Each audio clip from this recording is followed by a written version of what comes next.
மனைவி நம்முடைய தோள்களில் சுமத்தப்பட்டிருக்கிற ஒரு அமானிதம்.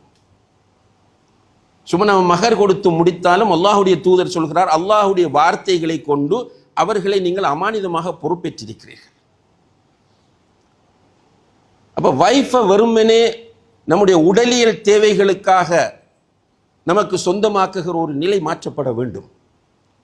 பெண்ணை பொறுத்தவரையில் பெண்ணுக்கென்று சில பலவீனங்களை அல்லாஹ் வைத்து படைத்திருக்கிறார். அதில் ஒன்று ஹுலிக்ன மின் திலா என்று நபி ஸல்லல்லாஹு அலைஹி வஸல்லம் அவர்கள் சொல்கிறார். வளைந்த விலா எலும்பிலிருந்து படைக்கப்பட்டவர்.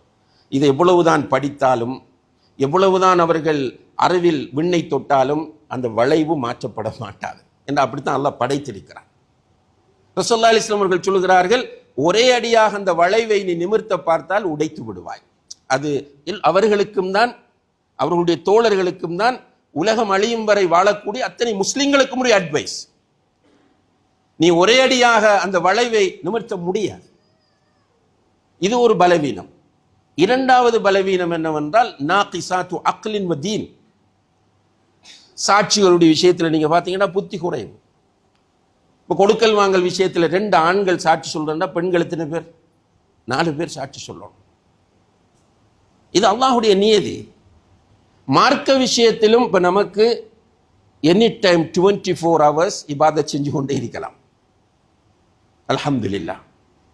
பள்ளிக்கு வரலாம், தொழலாம், எனி டைம் குர்ஆன் ஓதலாம். ஆனால் அவர்களுக்கு மாதவிடாய் காலத்தில் தொழக்கூடாது, ஹராம். மாதவிடாய் காலத்தில் நோன்பு பிடிப்பது ஹராம். இப்படி அவர்களுக்கு அந்த ஆன்மீக இடைவெளி ஏற்படும். அவர்கள் வளைந்த விலா எலும்பிலிருந்து படைக்கப்பட்டிருக்கிறார்கள்.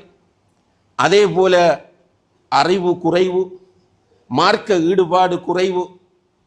இந்த நிலையில் இருக்கிற இந்த பெண்களை ஆண்களிடத்தில் அமானிதமாக அல்லாஹ் ஒப்படைக்கிறான். அதான் திருமணம். அப்ப இதை ஒரு ஆண் புரிந்து கொள்ள வேண்டும். நமக்கு நிறைய எக்ஸ்போஷர் இருக்கும்.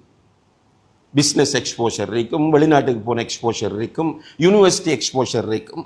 நிறைய எக்ஸ்போஷர் உள்ளவர்களாக ஆண்கள் இருப்போம்.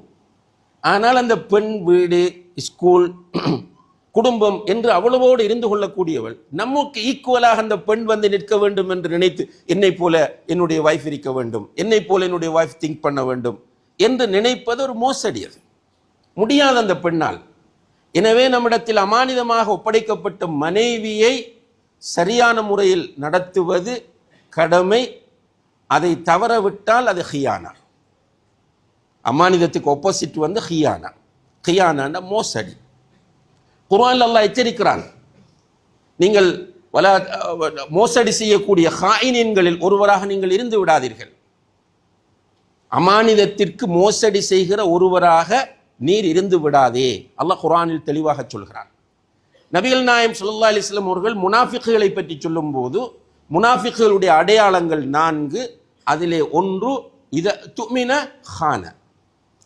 அவரிடத்தில் அமானிதமாக ஒன்று ஒப்படைக்கப்பட்டால் அதை மிஸ் பண்ணுவார், அதில் மோசடி செய்வார். அப்ப மனைவி அமானிதமாக ஒப்படைக்கப்பட்டால் மனைவிக்கு அநீதி இழைப்பது அமானித மோசடி.